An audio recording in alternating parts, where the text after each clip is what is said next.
Hey, all you Splinterheads. Welcome back. Bronze Dragon here, saying thanks for dropping by. And if it sounds like I have a little bit less energy than normal, that's just my mood right now. We have some huge news to go over. If you were not able to make the town hall today, um, well, let's just get into it. I'll make some comments on the way through, and I'll leave the link for the Peak D article that I'm going off of in the show notes, so you can go and read it as well, because this is one of those documents where you'll probably have to read it a couple times to fully digest it, especially if you weren't able to make the town hall.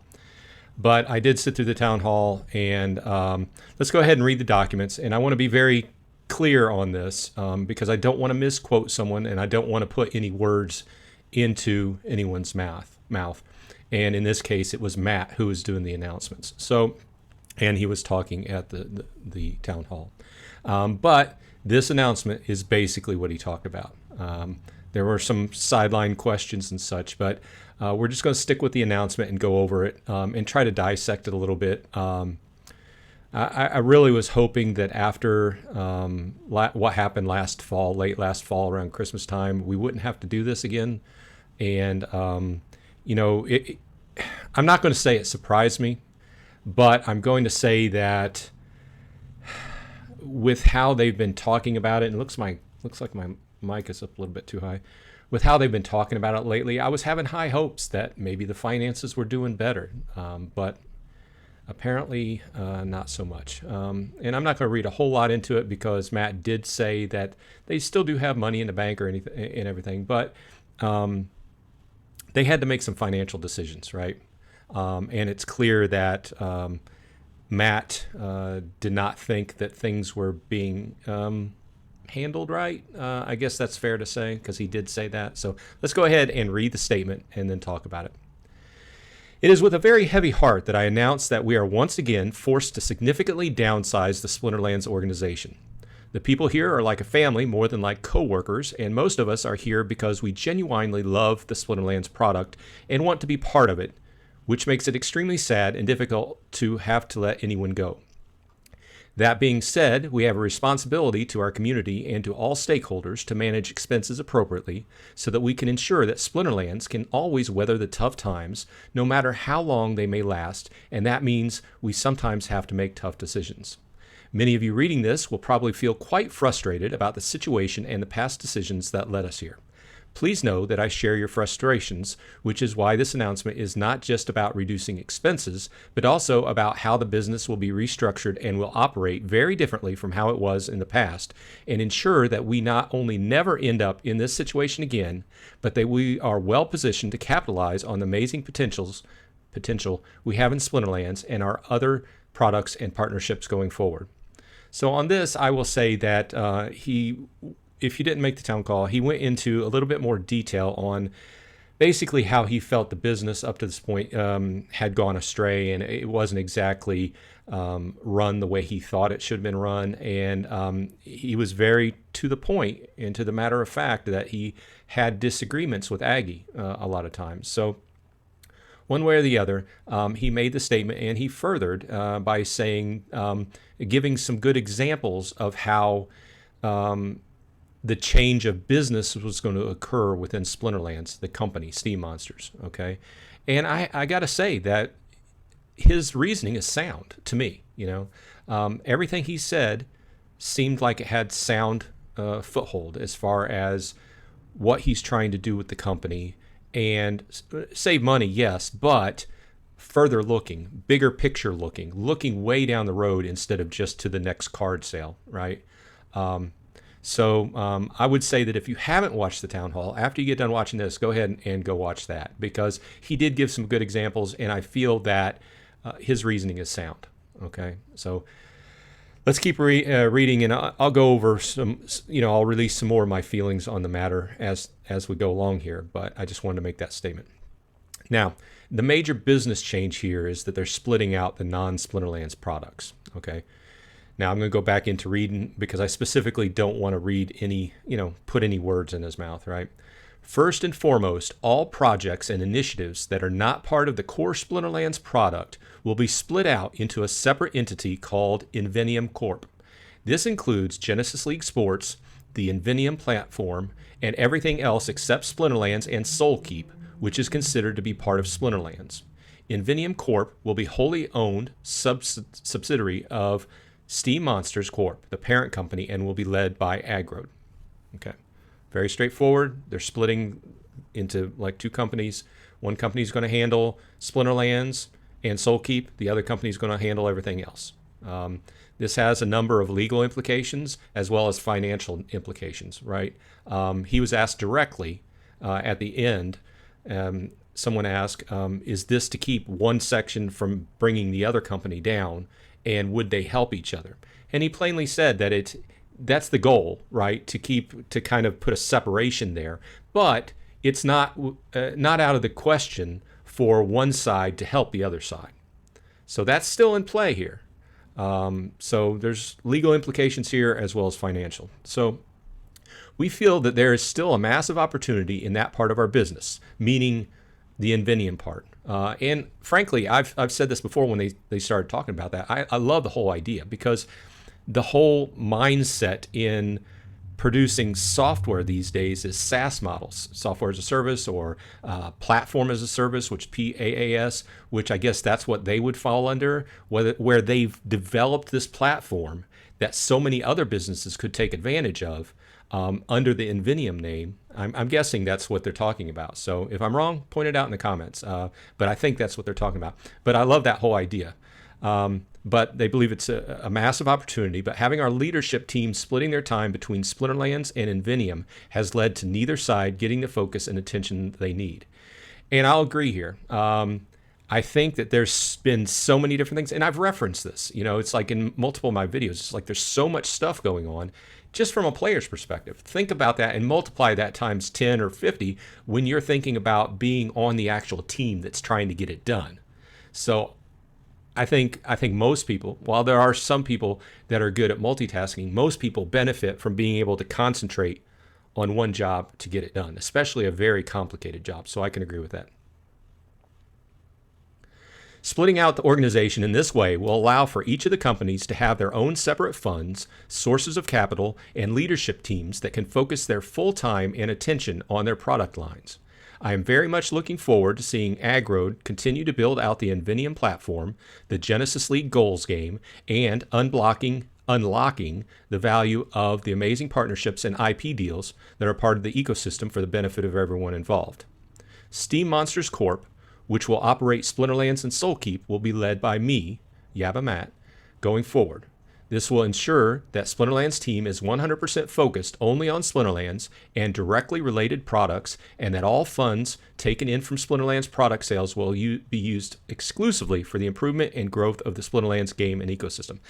Like I said, he did mention that it's still not out of the picture for one side to help the other side out if one side's struggling, right? But hopefully with this in place, it would kind of create a wall there. And like I said, there's many implications there financially as well as legally. So, okay, so there's not too much else here, but he goes on to say the long-term focus. The way that the Splinterlands organization operates will also change significantly going forward, again, to ensure that we do not end up back in this situation and that we are well positioned to grow and unlock the value of this amazing product and community in the future. This is what I was alluding to earlier. Over the past year or so, the company has been prioritizing short-term revenue over long-term sustainability with the hopes of buying time until the market recovers and avoiding difficult decisions like the cuts being announced today. And for those who didn't watch the town hall, they cut a significant amount of people, and it was mostly the marketing team. They did cut some others, and they didn't specify, but he did give some numbers, and it was pretty much the whole marketing team plus a few others, right? But he wanted to be very clear that people who were in direct development and or in a direct position to be able to help reduce expenses, like in server infrastructure and whatever they use on the cloud and those kind of things, were not affected. but there was a decent amount of people that were laid off. Mostly, you'll probably see that it's the marketing team. Weird Beard and his team. One way or another, they're no longer working for the company. So, but like he said, he went on further to talk about how this is an odd situation in that he's never heard of people who got laid off from a job and still want to help the ecosystem because they're so into the game and they so very much want to see it succeed. Okay, so it's an odd situation because there were other people, and there's a lot of developers and people in IT and various other type knowledge bases that play the game that were just talking about volunteering their time to help the game out. It's really an odd situation, but a lot of people have a lot of money invested in this game and don't want to see it fail, basically. So, okay, let's continue. In addition to the significant reduction in expenses, I'm going to do whatever it takes to raise investment capital for the business. This will allow us to focus on building a sustainable business with the opportunity for tremendous growth over the long term. He was also very adamant about that. He didn't mention any plans he had specifically, but he did say numerous times that he wants to raise some capital for the business to be able to, perform their immediate and long-term goals. And this is interesting. You'll see that the roadmap, because the roadmap's the next thing, has slightly changed. I mean, some things remain the same, but they've been reorganized, right? It says, our roadmap for Splinterlands going forward will be similar to what it has been in the past, with the major focuses listed below. While this restructuring may delay some things in the short term, I am confident that these changes will allow us to be much more streamlined and efficient in getting great products built in the long run. And of course, Land 1.5 is number one. But you'll notice that Soulkeep dropped 2 slots. Soulkeep was mentioned as right after Land 1.5, right? Well, next up, Rebellion. Why? Because they need to get some funds in. And that will be the next topic I'm going to talk about, because things are changing with the packs as well. So number 2 is going to be Rebellion, and he said, and he stated firmly, that he firmly thinks that they can get Rebellion out before the end of year 2023. Number 3, and this came up above Soulkeep as well, attracting and retaining new players. I've always said they really need to get some new players, but it's a fair statement that if they don't have their ducks in a row and a game in a good situation where, like, Land 1.5 is out, they have a good new user experience in the pipeline, or at least come out, and basically it's hard to attract people and keep them if the game is not user-friendly and it's a nice game to play, right? That's basically it. So anyway, next up was Soulkeep, and then SPS Validators fell to 5th. SPS Validators were always kind of at the bottom, but my surprise was that Soulkeep fell below Rebellion and New User Experience. So, okay, now this is the next, almost last thing. Hopefully I won't keep you too long, but I felt this was very important information. I wanted to get it out there before too much time had gone past. So the next thing that they talked about, the other big thing they talked about, was Rebellion, okay? And you'll see that when I read through this, they mentioned that Rebellion is going to be different than a normal set. It's going to have more to it. It didn't specify, and yeah, it could have been a tease, but it's going to be different from a player's perspective, and it's going to be different from a purchasing where that money goes perspective. So let me go ahead and read this. Speaking of the Rebellion set, we have a major announcement around how the new set of cards will be sold, which we hope will highlight our commitment to building a long-term sustainable ecosystem for Splinterlands. We plan to propose, and like I said, that's a proposal. It's not exactly clear cut, but obviously a lot of the team that work on this have a lot of voting power. So okay, so we plan to propose that the Rebellion set be owned and sold by the SPS DAO, which I thought was odd, but as we go along, it made a little bit more sense. Rather than the Splinterlands Company, similar to Riftwatchers. And in return, we will ask that the DAO hire Steam Monsters Corp. To develop and distribute the packs through the Splinterlands game platform. So it's almost like a third-party system. The DAO is hiring Steam Monsters to make the expansion and then sell the card sets. And this will change several things, I imagine. I imagine there's several things that'll change that I'm not even thinking about right now. But right off the bat, well, let's continue and then we can extrapolate later. This will mark a major milestone in our long-term goal of allowing the player community to not just own the assets in the game, but to actually own the game itself. Speaking about the DAO. In order to do this, I plan to submit an SPS governance proposal in the near future asking the DAO to pay Steam Monsters $250,000 in USDT or USDC for its treasury to fund the initial development of Rebellion and for the DAO to split all revenue from the Rebellion pack sales 50-50 with Steam Monsters Corporation in order to fund the continued development and operation of the Splinterlands game platform going forward. This would mean that half of all Rebellion pack sales proceeds go to the DAO in DEC instead of everything going to Splinterlands Company, as has been in the case in the past. So basically, this is to me is like, it's basically saying, hey, give me this loan up front to be able to get these packs out the door, and then you're going to, the DAO that is, going to recoup that money plus a lot more, going forward in the future as the packs sell. Of course, the big variable there is how many packs sell. It's not a far-fetched idea to think that $250,000 is not really a drop in the bucket compared to if they sell, say, I don't know, 1 million to 2 million packs at $4 or $5 a piece, right? And he also did mention that the new set would go into, when it was released, it would have the automatic burn mechanism in place. There would be no voting on that or anything. So basically, these packs will be available for probably $5 a piece or whatever it ends up being, and they will be sold for this long. And after that long, then either the burn goes into effect or they just stop selling it. He didn't stipulate. But he did say that the burn mechanism would be in place when the card set was released. So either way, this seems to me like, hey, give me $250,000 to get this card set out the door, and then in the back run, you'll get that money back in the DAO plus a lot more. That's what it seems like to me. Okay, back to his words.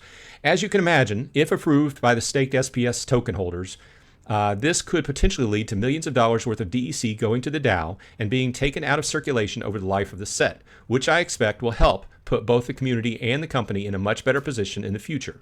This is a prime example of how the company can forego some revenue in the short term in order to build a more successful and sustainable ecosystem over the long term. But we need to keep our expenses in check and our focus aligned in order for it to work. While I don't want to get too off topic, I do want to note that we are currently planning for Rebellion to be more than just a typical new card set. This is what I was talking about earlier. It is planned to introduce an entirely new mechanic into the Splinterlands game designed to give people, or players, more agency in battles and make the gameplay significantly more engaging. More details about the Rebellion set, including pricing, printing amounts, and pre-sale info, will be shared as it gets closer to launch, which we are still expecting to be before the end of the year. So that's enticing. I mean, that's interesting. How are these cards going to change gameplay? He's made the statement there. They're not just standard cards. How are they going to change things up? That's got my interest piqued, right? And the last statement was beginning a new chapter. He says, I absolutely hate having to let great people go. And he emphasized this through the show. He emphasized that they were not let go because they weren't doing a great job. They were let go because they were at the critical juncture that they needed to make a financial change, a change in the company to save money. And he said there was no choice. Of course, this is very close to what they said, back in November, December, whenever it happened last year. I imagine it's very hard. You get to work with a group of people, especially these guys. They're pumping it out. They're working long hours. You get to know these people, and you get to be friends, and at least very good acquaintances, right? And it would be tough to get in a position where he clearly is a developer, and from my interactions with developers on a daily basis, right? And I think he's going to, like he stated in the show. He says he's not really the upfront guy, the guy that's going out and get finances and doing the advertising and being the, like Aggie's good at. It's different. It's different knowledge sets, different personalities too, right? But he's taking on that role to help save the company money, and his thought process on how to look forward for the company and position it better. Like I said at the very beginning, I didn't really see any holes, any flaws in the logic. Okay, now we could argue about a lot of different other things, and if you disagree with me, go ahead and put your thoughts in the comments. I'm all for comments. Keep them civil because we'll discuss them. At the end of the day, this is a game that a lot of people have a lot of money invested in. So I think we all can have our say, and we can talk about where you think it's going. But with that said, these individuals are not just employees, they are friends, and they have been integral parts of the company and the Splinterlands community. Despite that, I hope that the community understands and shares my view that significant expense reductions and organizational changes were needed, and I hope that they are seen positively because I believe that they will set us up for a new phase of growth and success for the entire ecosystem beyond anything we have seen in the past. I'm looking forward to having enough funds and low enough expenses that we can really focus on building great products without needing to rush things out before they are ready or launch pre-sales for new products years before they are expected to be released. In fact, I plan for there to be absolutely no new products until we have fully delivered and exceeded expectations on everything we have promised and or pre-sold in the past. That's a big statement. When you come to this page, read that statement again. I agree 100% with that. Okay? And the other paragraph, he's kind of taken some shots, and I'm not going to guess who he's taking shots at, but it was clear that he was not happy with a lot of different decisions that have went on in the past about how the company was brought through that. Now, okay, with that behind us, I don't want this to become an overly down video. I just wanted to kind of report on this and give my opinion on it. I'd be lying to you if I didn't tell you that in some part of my brain in the back, I'm hoping for the best, but it's rough to hear this, right? It's rough to hear this. And in some part of my brain, I'm like, should I really put more money in it? I don't know. How do you feel about that? Leave your thoughts in the comments. I know I have a lot of subscribers that'll call me out on that. That's fine, but I'm a glass half empty kind of guy. And even Matt said that. Okay, when he started talking about it, he said that there's different ways to look at life, but in this case, we're talking about business, right? And if you look at things, the word he used was pragmatic. So if you look at things pragmatically and make decisions that way, it helps you to be prepared and have more money saved or in the bank to make decisions versus living, kind of seat of your pants kind of thing. And we'll leave that for another comment or another time. I'm sure we'll discuss this on my Saturday morning stand-up next Saturday. So please stop by. We go for about an hour, a little bit more sometimes, starting at 11:30 Eastern time on Saturday mornings. So with that said, this has been Bronze Dragon. I hope everyone on your side is happy and healthy. And hopefully next time I come to you, it'll be with a little bit happier news. But I'll sum it up here. I think that the business decisions that he put forward were solid, and we can just hope for the best. So it's been Bronze Dragon. I hope everyone, I've already said that. I'll see you on the flip side.